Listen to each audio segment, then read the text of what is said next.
Okay, recording. Welcome back to another episode of the In Raw Life podcast. We are so excited that you are here with us this week, that you keep coming back, that we just get to come here and have cool conversations and share with you guys and, spread a little love, spread information, spread whatever it is that's needed today by you, our listeners. If you want our podcast to continue to grow because you love it so much, or you like something, or you think that someone else could really benefit from it, go ahead and rate, review, and subscribe wherever you are listening or watching the podcast. That just helps, everybody out there in the podcast platforms know, hey, this is a podcast that people want to hear and need to hear and can benefit from. So we can just spread the love more. Yeah, absolutely. And if you're not already in our Facebook group, make sure you join. We are there live right now. That's where we record the podcast. We come there live every day, or not every day, every time we record. It is Work-Life Balance for Empowered, Unstoppable Women. There is a link in the show notes. So last week. Yeah, I don't know if you're pointing at me to take over or you go for it. I was kind of doing both. Yeah. Last week we talked about work-life balance and kind of like how to do it, I guess, right? Yeah. How to set boundaries to make sure it happens in your life, things of that nature. Yeah. So this week we were going to come back and talk about what that actually looks like for us right now, because it's always changing too. Like, that's the whole point of balance, is there's always a shift. It's never like a set thing, I don't think. Yeah. It's interesting too, because like I feel like just like our personalities, or like our interests, not our personalities, our interests are ever changing, like, I mean, some people, they have their passions and their hobbies that like carry them through life. But I think a lot of us can, start a hobby and be super into it. And then kind of like it fades off and we start another hobby and then we come back to the first one, like things are always shifting. And I think that's just how life goes in general. That's how work-life balance goes as well. So there may be times where you're like so excited about work that you just want to keep showing up and you're powering through all that stuff. And then there's times where you're like, wow, I've been working nonstop for a very long time and I need to take a break. So it's not ever like, you have to have 50% work and 50% life. Otherwise you're going to die. Like, that's not it at all. It's definitely about where you're at, meeting you in your season, so on and so forth. So Jess and I were just going to share where we're at in this season of work-life balance to kind of give you an idea of like what it actually looks like and what you can look forward to once you set up those boundaries and follow the how-to of work-life balance that we went over last week. Yeah. You want to share what your work-life balance looks like, Jess? Yeah, it's funny because it's not even something that I think that much about anymore. Well, you are very good at it. I have to say, like, you set good boundaries, you stick to those boundaries. So it's probably become like second nature. I am someone who sticks to things in general. So that's probably why. Yeah. So, I mean, my current work-life balance looks like I'm a single mom about to have my second in literally 4 weeks. And, I moved into I shared this in my rally last week. Like, I moved into a new house. I bought it myself. It's like just me and my daughter and the dog and the bump. And I'm working still. And I've been replacing myself basically for my maternity leave and trying to help everything else run smoothly while also setting up a house, rebudgeting, because, of course that always takes place with new things, being there for my daughter as she's ever growing and wanting to do new things and going to random camps and trying to really spend good quality time with her with this last 4 weeks of her only childness. And being exhausted, not just because of pregnancy, but like being anemic with pregnancy, which just adds to it. And so I think a lot of it just looks like, one, going back to, I always have my systems in place. Like I have my planning, brainstorming, brain dumping list systems in place so that everything, I can keep all of my thoughts in one place, which is my planner, so I can stay on top of everything. And then giving myself grace, like always, like if I'm tired at 11 a.m. to the point where I literally can't lift my arm because of the anemia, I freaking take a nap, and it's okay because I know that everything's taken care of because I've already done things and I know what else I need to do. And once I get my energy back, I'll get to it. And if I need to go past, I typically only work till 5:30 p.m. But if there's things that have shifted, I rebalance it in the day. And I'm like, okay, I took a nap at this time, so it's fine to finish things later into my day if that's what I need to do. Yeah. Wait, that arm thing sounded very specific. Was there a point where you could not lift your arm? Oh yeah, no, the other week, it was July 4th and I was working because I don't really care. It's not like we had major plans. And so I just like did some, I was supposed to have 2 meetings that day.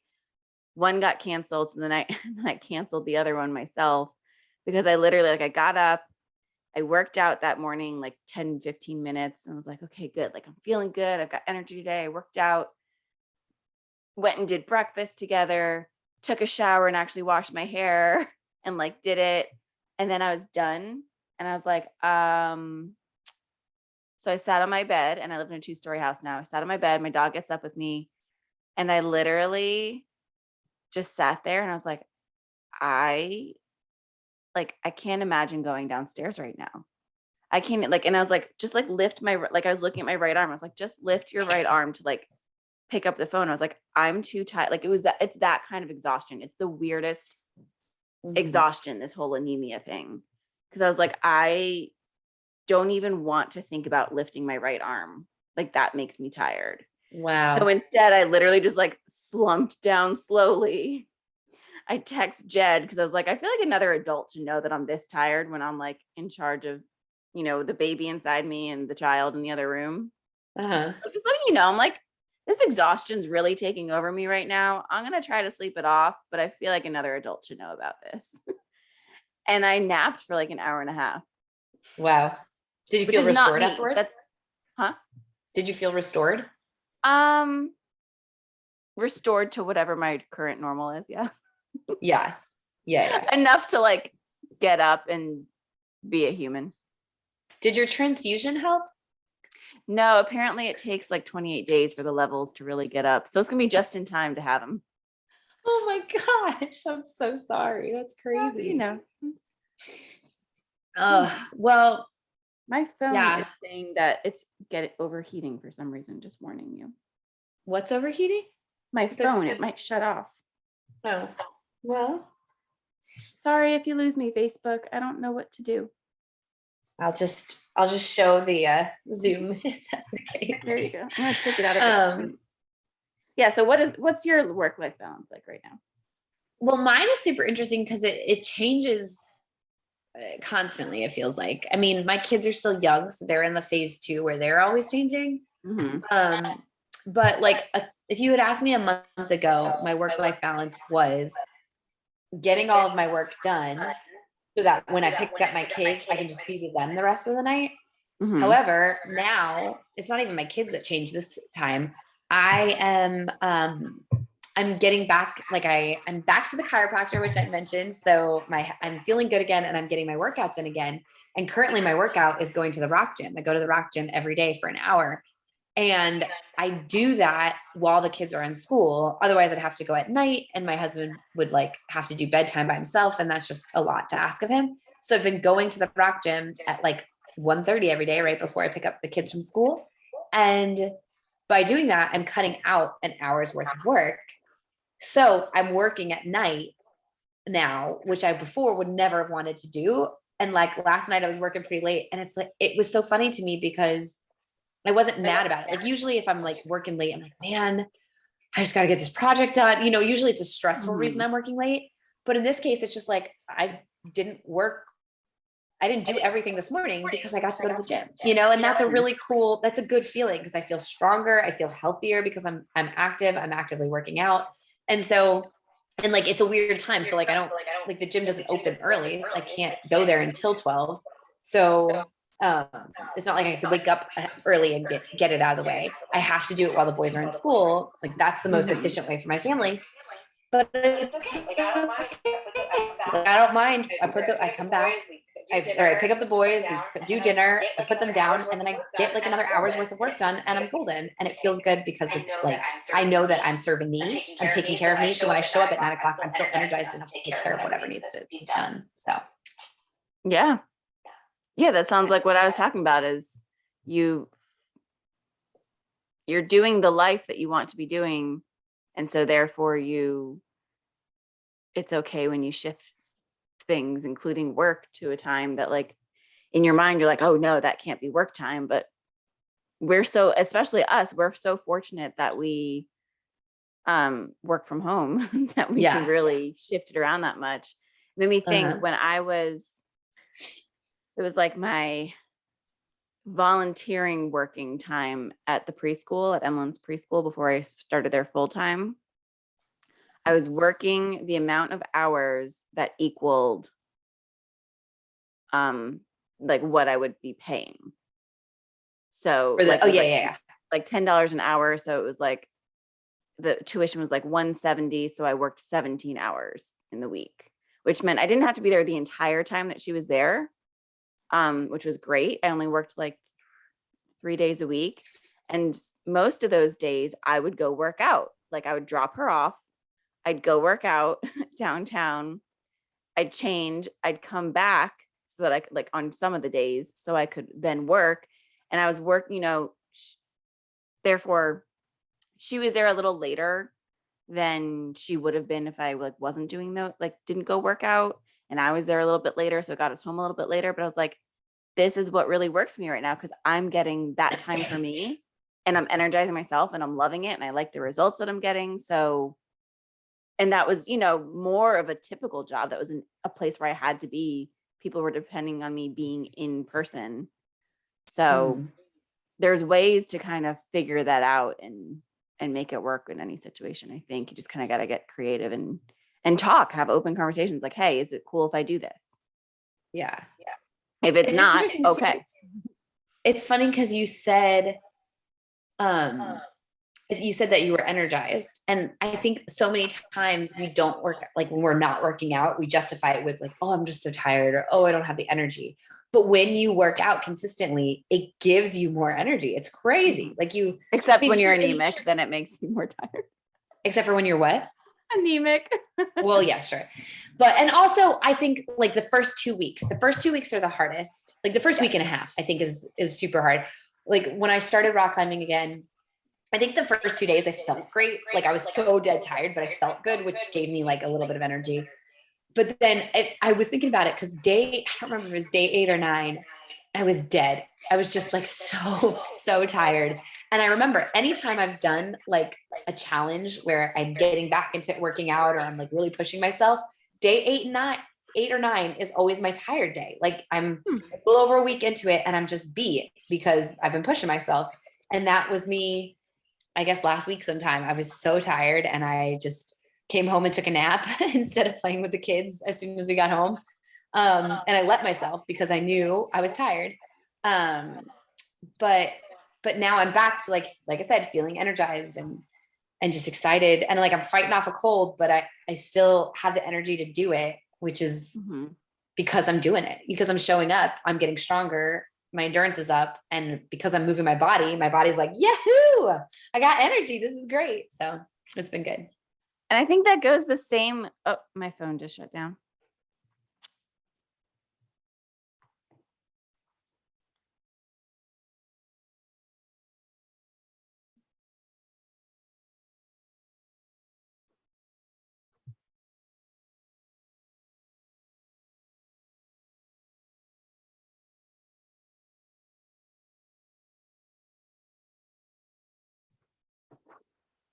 She's back. Oh, I can't even tell you now, Facebook. You'll have to stay tuned to the next time she freezes. I was teasing Facebook. You are frozen on that side still. No, you're not. Yes, you are. Can you see me? Hey, yes. Oh no, I can't hear you because you're frozen on that side. And you're gone. Okay, I'm gonna unmute this. There we go. All right. Well, hey, Facebook, you're just gonna have to hear Jessica because she's gone from there. But Yeah, and then I had the hotspot on for the internet. That's probably why it overheated. But it sounds like it's still a little wonky. it probably will be. Maybe. You gone? I'm here. Oh no.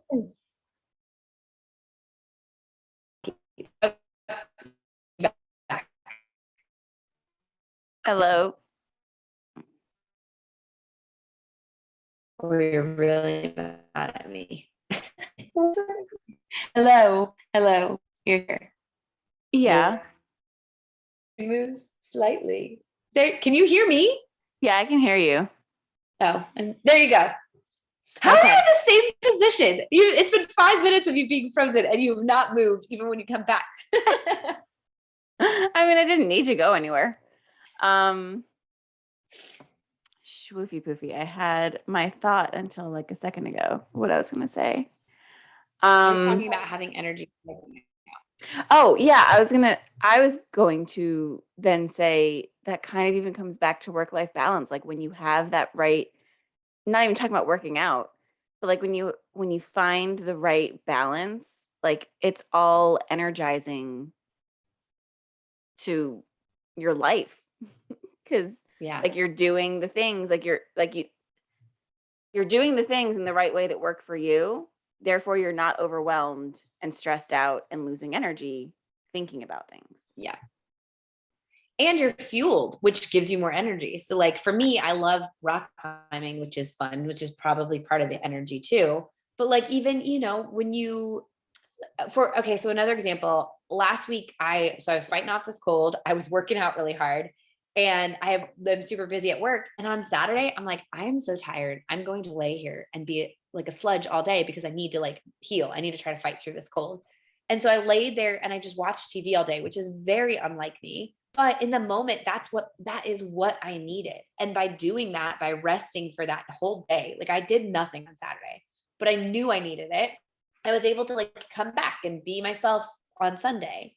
Or like, that's why like, even so like that was a day, like I've talked about this before. You need to do self-care, like monthly, weekly, and daily, because that's like each of those acts are big. Like, maybe monthly is, meeting up with one of your closest friends at a coffee shop, or going to get your nails done, or getting a massage, or going for a walk in nature, like at your favorite park or whatever. Maybe that's weekly. Maybe you can do the nature walk weekly, or maybe weekly is, having a veg day, or, doing a dance party, like something that fuels you. But then daily too, like pausing to read for, 10 minutes to 30 minutes. Sometimes like being creative, like for me, scrolling social media is draining, but creating TikToks, that's kind of fun. Like I really enjoy that. So, find the things that give back to you monthly, weekly, and daily. And that gives you the energy to like keep going. Because that way too, it's like you not only have energy for everything that comes your way, you have the emotional energy to deal with it. Like you're excited about life. So when things are a little hard, you're like, whatever. And you push on and you're like better on the other side. So yeah. Yeah. Yeah, I was going to say, that's my work-life balance. I don't have a whole lot more to add, and I figure maybe we should cut it here so that my internet doesn't poop out. Yeah. No, I figured this would be a shorter one anyway. So perfect. Well, thanks for joining us once again for another episode of the In Raw Life podcast. We love having you here. Like Jess said, make sure to rate, review, subscribe. That helps our podcast to grow. And if you'd like to be a part of the show, you can send us what balance means to you, and you can send that to hello@inrawlife.com. Nope. They nope, cannot. They can't. It still go to the other one. It's just because Gmail's not there. In Raw Life is still there. Okay. Or I mean, where did they used to send it? Fine. Okay. Yeah, they can still send it. It's fine. Until next week, I just hope that you really continue to take a look at your life and give yourself grace and realize where you can shift things. Like it's always life is a puzzle and like you're always kind of fitting things together in different ways to find out what works for you, nobody else but you and whoever's in your immediate circle. Um, and do those things so that you're feeling fueled and energized and awesome. And you can lift And, your arm. and you can lift your arm. Bye.